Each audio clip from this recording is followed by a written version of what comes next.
Ang balitang maaaring makulong si dating Pangulong Rodrigo Duterte ay nagdulot ng malaking ingay sa social media. Hindi may kakailan na marami pa rin ang sumusuporta sa kanya kaya agad itong naging mainit na usapin.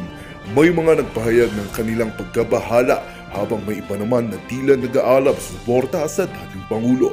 Lumalabas na may mga politiko umano na nagtutulungan upang mapalakas ang posibilidad na makulong si Duterte dahil sa pangunguna niya sa mga surveys. Ito ay tila nagdudulot ng kompetisyon sa mundo ng politika at may mga nakaupo sa kasalukuyan na hindi nais na mapapilang si Duterte sa posibleng bagong administrasyon sa pangamba na kakalabanin niya ang kanilang mga katiwalian. Ang pagkakaroon ng posibilidad na makulong si dating Pangulong Duterte ay nagdulot ng alarma at pagkabahala sa iba't ibang sektor ng lipunan. Sa kabilang banda, may mga pumalag at nagpatuloy sa kanilang suporta sa kanya na nagdudulot ng hindi pagkakasundo sa online na komunidad. Ang mga alegasyon ng pangungurakot at ang posibilidad na ito ay may implikasyon sa susunod na eleksyon ay nagbibigay daan sa masusing pagsusuri at talakayan sa social media. Ito ay hindi lamang nagdudulot ng tensyon sa politika, kundi naglalarawan din ng mga pagbabago at pagkakataon sa pambansang kalagayan ng Pilipinas. Isang nga itong katunayan na dapat nating pagkatutukan. Ngunit bago ang lahat, siguraduhin mag-subscribe at i-hit ang notification bell para sa patuloy na pagtutok sa mga sulyap ng bagong balita sa tunay na boses ng masa.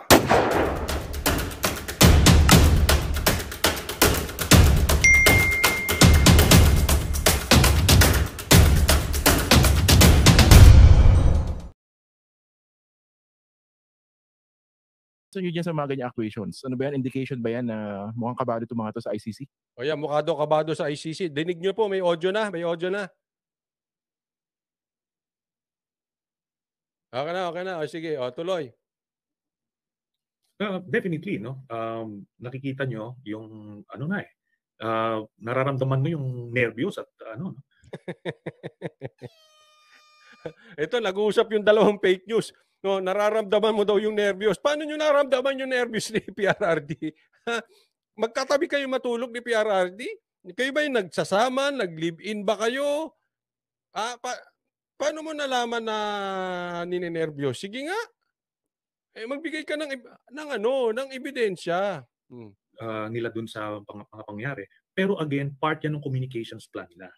While they may be defending si Duterte, pero nag-aano sila ng sympathy. Ayun.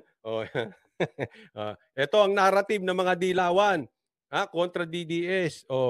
Nagdinidepend si PRRD pero nagpapaawa. Excuse me, nagpapaawa ba kami? Kasi sinasabi nga ni PRRD, hindi siya natatakot eh. Kayo talagang dalawa kayo. Parehas kayong fake news eh. Hindi, honestly, naramdaman nyo bang nagpapaawa ang mga Duterte? Nagpapaawa yung mga followers niya? Saan ba nakatira tong dalawan? Alam mo yung mga dilawan vloggers, yung mga dilawan personality, parang hindi nakatira sa sa Earth. Lalo na yung Darian ba yun? Hindi ko alam. Yung kanilang mga analysis, hindi ko alam kung saan pinulot. Parang ang layo sa katotohanan. Ba? Kinakuha nila na parang aping-api si Duterte na... Yan na namin sinabing aping-api si Duterte. Tanga. Ay, sorry po Hindi, para sa akin tanga eh. Ewan ko to. Ikukulong ng banyaga, ganito. Hindi yun. Hindi namin narrative na kawawa si PRRD dahil ikukulong ng banyaga. Karapatan ni PRRD na litisin ng mga Pilipino at hindi banyaga. Karapatan, iba yung karapatan, iba yung kawawa. Sa katunayan, matapang kami, mali kayo. Hindi kami nagpapaawa. Tanga. Tanga na ito. Kaya nga, kailangan ko ibalik. Teka muna. That same person that you are defending is a monster. Paano mo nalamang monster? Aso ko yun eh. Monster eh. O sige. Tingnan natin. Paano mo nasabing monster si PRRD? Libo-libo pinapatay niya. Naalala nyo yan kung paano siya mag-speech nun. Kita mo. Tanga rin. Pasensya na. Ayokong, hindi naman mura yung ibig sabihin ng tanga stupid. Hindi po mura yun. Pero Libo-libo daw ang pinapatay ni PRRD. Anong ebidensya niya? Speech. Palagay ko, ito si Trillanes, ito ang nagpayo kay Castro mag-file ng grave threat. Kaya po, pareha sila eh. Isipin mo, yung speech, yun ang ebidensya nila na nagpapatay. Si Castro naman, yung speech, ang ebidensya sa grave threat. Ay parehas bobo. Nagsama-sama yung mga dilaw na bobo. Oh. Hindi, sigurado ko eh. Joe Marbero, kumakahol na naman. Sigurado, kakahol to. Kakahol tong dalawan to. Ganyan yan eh, pagtalunan. Oo, kakahol. Hindi, tsaka nagpapalakas kay Marcos to eh. Oo. Walang patutunguhan sa dilaw to. Wala. Papalakas to. Panay nga po rin yan kay Marcos ngayon eh. Dati, binabanatan niya yan. Ewan ko ba dyan? Murahin niya kung sino-sino. Tapos ngayon, parang paawa effect. Hindi, I will keep on reminding the public of what kind of monster Mr. Duterte is.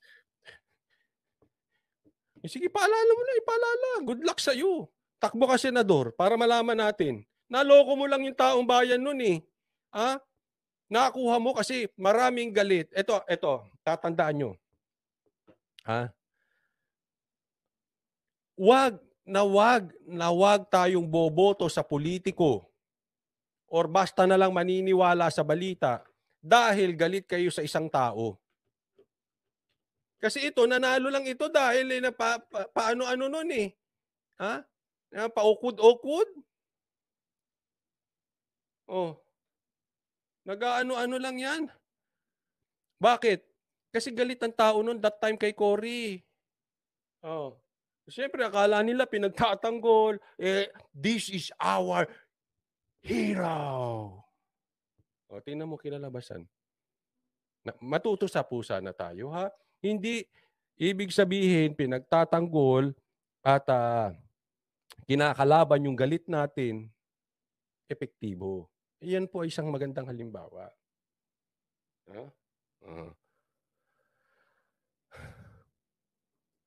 Para hindi nila kaawaan yan. Di ba? Kasi walang awa sa inyo yan. Kahit yung mga pondo para sa pandemic nun, pinagkakitaan nila, binulsa nila yun. Binulsa mo ni PRRD. Demanda nyo. Hindi, ang tanong, may ebidensya ka.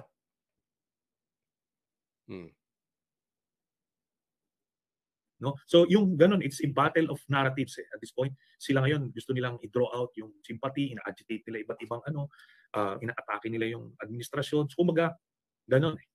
They're hoping na makuha nila yung simpatsya ng taong bayan. But the difference between now at nung ginagawa nila noon, nung nakapwesto sila, ay kontrolado nila yung buong propaganda machinery.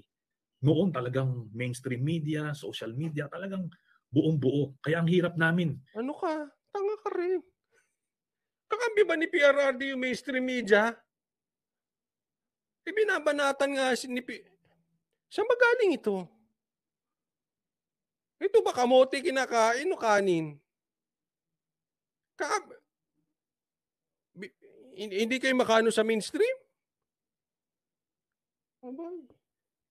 Wala na talaga itong mga ito.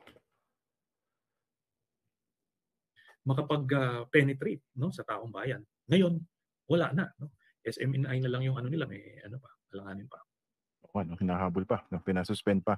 O nga, nabigla naging press freedom issue sa SMNI. Alam naman na napaka-partisan in favor of Duterte niyan. Isa pa itong loko-loko. SMNI na lang daw ang nagtatanggol.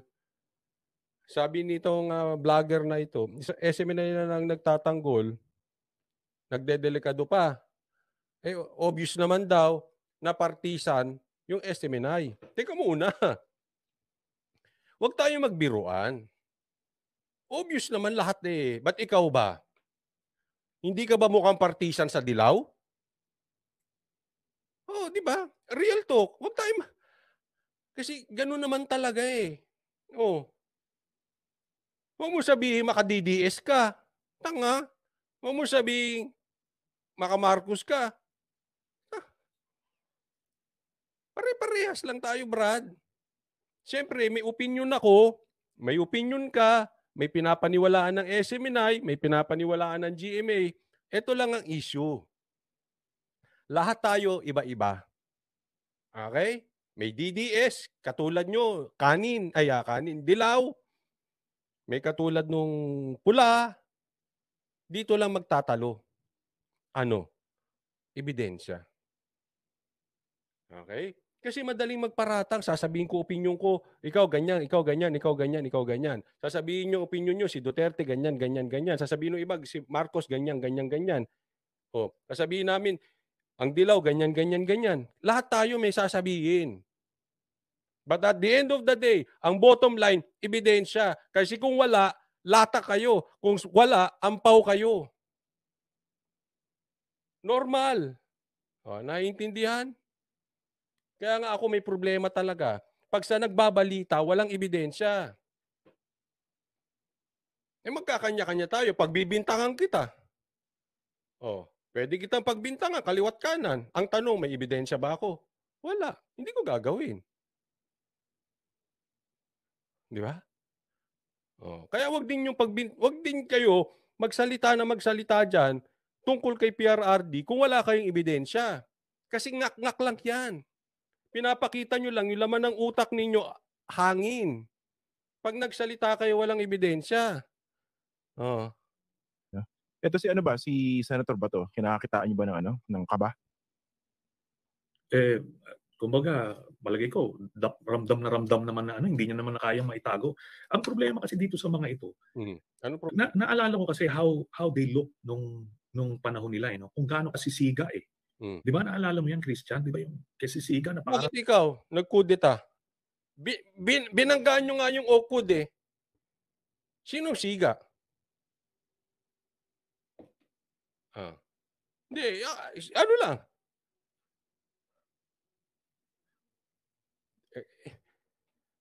Kung hindi nyo ba binangga yung Okud, magiging senador ka ba? Real talk.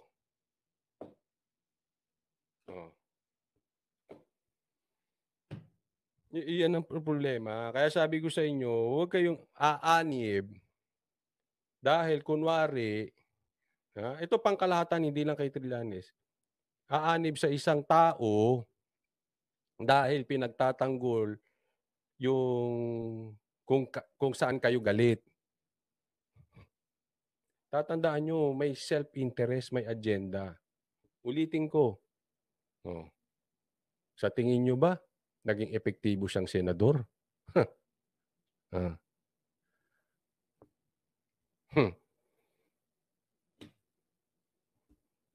Lesson learned. Matuto na po tayo, ha? Akala mo, mga manok lang yung pinapatay eh. Di ba? May mga sunugin nyo yan. Ganito. May ebidensya ka na may parang manok na pinapatay. May sinunog ba? Kaya sabi ko sa inyo, alam mo, madali magbintang. Magdaling magngangawa gaya nito. Tanong, ebidensya. Wala kang ebidensya, di ba? O, kung may ebidensya ka, sampahan mo ng kaso, tapos. Ganun lang yun eh. Kaya yung ibang nagngangawa kasi walang ebidensya. O, sige nga. Asaan ang pinatay ni PRRD at sinunog? Ano yan? Pag kahit hindi lumalaban, palabanin nyo. Parang, bigyan mo ng barel. Diba sabi, bigyan ng barel. May mga ganun mga eksena. Tapos sinabi, ginawa ba?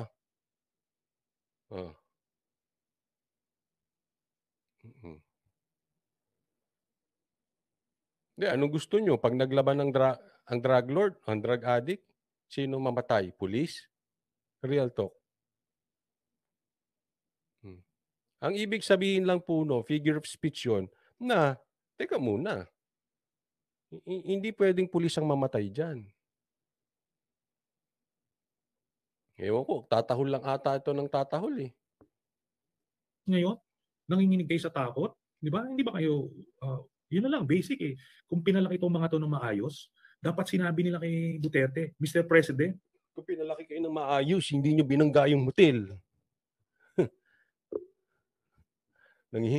Nanginginig daw. Katakot. Ay nako. Duterte pa matatakot sa'yo? Matanda na lang yun, hindi ka nung kaya one-on-one. Pero pag kay pulong ka tinapat, may kalalagyan ka.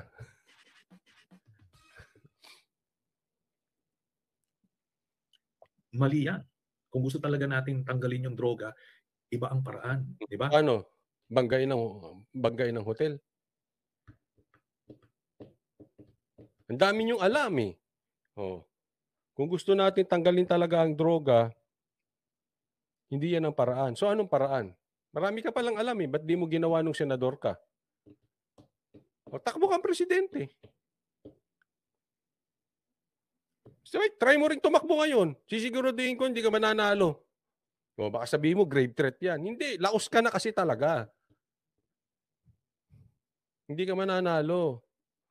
Huliin natin yung mga drug lord. Kaso yung mga drug lord, kaibigan ni Duterte. Di ba? So untouchable. Kaya nga, si Acerto tuloy yung pinahuli. Kasi naglakas loob siya na nahabulin yung mga drug lord na kapartner ni Duterte. Eh di binaliktad siya. O, yung mga kaibigan daw ni Duterte, mga drug lords. O, ano ebidensya mo? Yung picture ni PRRD kumakain siyang pulburon. O, yung ba? Eh, sarap nun. Natikman nyo na ba yon? Goldilocks? Sarap nun. Isa sa pinakamasarap na pulburon yun. Tikman mo, Trillanes. Hindi ka mag-uutak kamote. Tikman mo yung pulburon na yun. Ito naman isang, sangayon lang sangayon eh. Alata mo may kinikilingan din eh. Tapos magagalit siya sa SMNI na may kinikilingan di umano. Ay, tanga. So, oo, di ba? Feliz Nel. Sabi niya, parang ang linis niya. Eh, yun nakakainis sa mga ito eh. Kayo nga magsabi sa akin. Wala namang sundalo to eh. Saan ba yan nakilala? Ba't ba naging senador yan? Ang linis mo, Brad. That's the tragedy of the matter. Okay, so tama ba? Mukhang exciting itong next few months dahil may mga inaantabayanan, including yung possible issuance of an arrest warrant. Hindi ba educated guess nyo? Ayun, yan ang gusto niya eh. Ay, itong vlogger na ito, atat to sa ano eh. Atat to sa arrest warrant ni PRRD. Sige, napawalang sala siya kay Castro, magsumbong kayo sa ICC. Hindi, ito, vlogger, ikaw vlogger. Ikaw ex-senator. Hindi nyo kaya Duterte. Tanggapin nyo. Tanggapin nyo, bitter kayo. Tanggapin nyo, hindi nyo kaya Duterte. Anong gagawin? Parang yung mga bata. Sumbong sa ICC. Sumbong kayo sa ICC. Sige na. Yan naman ang gusto nyo eh. Parang mga bata. Yes, most definitely ang ating mga educated guess, baka second quarter mangyayari to, no? But these things again are not happening in a vacuum. Meron pa siyang educated guess, second quarter mangyayari yun. So March, April, May, June. Yung arrest ni PRRD. Abangan namin yun Pagka hindi, banggain mo yung hotel. Sige, galay tayo. Hindi natin expectin na itong Duterte camp ay ano na lang, hihiga na lang, susuko na lang. Hindi, lumalaban sila. In fact, they have initiated yung kanilang destabilization plot. Nag-intensify yan during the last few weeks of December. They took advantage of the holidays to... Tingnan mo to. Isa na naman fake news. Ayan ang sinasabi ko eh. Yan ang mahirap sa nagbabalita nang hindi mo babaka pa ng ebidensya. Anong mangyayari sa'yo? Di trililing. May destabilization daw si PRRD. Ginagamit yung tapos sinamantala pa lang daw during the holidays na nakabakasyon. Maganda yung kwento mo. Bida ka dyan. Kwento mo yan eh. Natural, bida ka dyan. Tanong, asan ang ebidensya mo? Laglag. Binibintang. Yung destabilization, hindi. To catch the Marcos administration off guard. So ito ngayon, yung agitation sa sa ranks ng military. Agitation daw sa ranks ng military. Ano yan? Haka-haka mo. Sabi sa'yo ng source mo. Sabi na kung sino-sino. O kwento mo lang yan. Labas mo ebidensya. Kung gusto mo kaming maniwala sa'yo, ang DDS naghahanap ng ebidensya, ilabas mo ebidensya mo. Sinong ina-agitate? Tanga. Ano yan? Sabi ko nga, hindi pwedeng i-underestimate yan. Hindi pwedeng sasabihin, hindi, mga ilang retired lang naman yan. Walang mga tao yan. Hindi. Kasi yan ay nakaka-influensya. In fact, they mirror sometimes the sentiments. Tapos ngayon, napansin ko, compared dun sa panahon namin nung sa OCUD, ngayon, mas madali kasi yung agitation sa mga chat groups. They can get away with it, no? Inano mo yung OCUD. Galit ka sa agitation ngayon, pero yung agitation yun nun sa OCUD. Ano tawag sa'yo? Di ako nagtatanong, hindi po ba daw standard yun? Mas madali nga lang daw ngayon kasi may group chat na. Kung may group chat nung panahon mo, hindi ka sana senador. Bakit? Hindi nyo na kailangan banggain. Drama. Ano ba naman kadramahan yun? Diba? Real talk lang.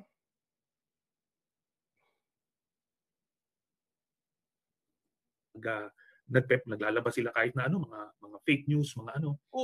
Ano ba fake? Ano bang definition mo ng fake news? Sila pa naglalabas ng fake news. Ikaw ang daldal ng daldal dyan. Wala ka naman pinapakitang ebidensya. Ng fake news, yung dumadaldal, nagbabalita, tas walang ebidensya. Yun ang fake news. Yung ba naman kailangan ko pa ispilingin tanda-tanda nyo ng dalawa? Ay, Macber, shout out sa'yo. Ito, isa pa to, napakagaling na vlogger. Macber 23, shout out. Pagpasensahan nyo na si Senator Trillanes, nakagat kasi ng aso nung araw yan. Di na bakunahan. Ano yan? Nakagat ng asong ulol? Ganun ba ibig sabihin mo?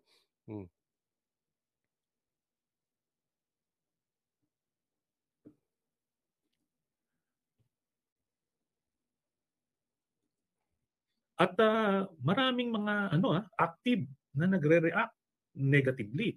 Tapos nanonormalize nila, nakakalimutan nila that technically they're already committing violations of the Articles of War, no? And speaking of Articles of War, maraming mga retired na siguro hindi alam or nakalimutan na kahit retired ka, na pensyonado ka, ay covered ka ng Articles of War, no? Ganun pala 'yon? Covered pa rin? Nasa Presidential Decree 1638 yan, no? Nandiyan po Buhay Canada yung pangalan. Ayokong banggitin eh.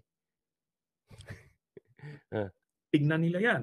Covered sila. I think that's section 27 or 28. Ano mong palabasin? Yung gawain mo, ayaw mo sa iba. Covered ka doon. At pwede kang makasuhan ng Articles of War. At ang Articles of War, malupit yan. Teka muna, may tanong si Macber 23. Kasa na yon? Pakisagot nyo nga yung tanong ni Macber 23. Nawala. Idol ko yan si Trillanes. Sana all. Ask ko lang, sana sa kanya, may tililing ba yan si Trillanes or Abnoy? Ano sa tingin ninyo? Sagutin ito ng Sagutin po natin si Macber 23. Ano ba yan? May tililing or Abnoy?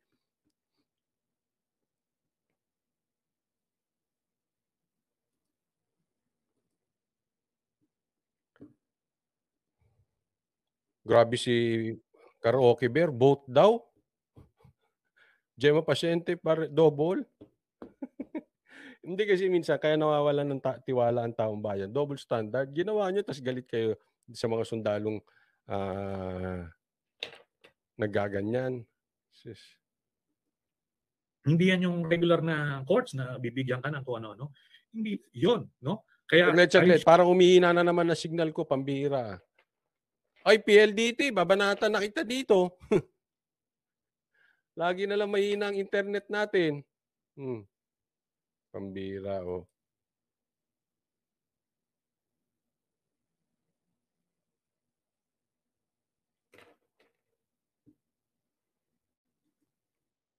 sure may mga masasampulan dyan na mga retired generals na kahit na sabihin mo ang penalty forfeit,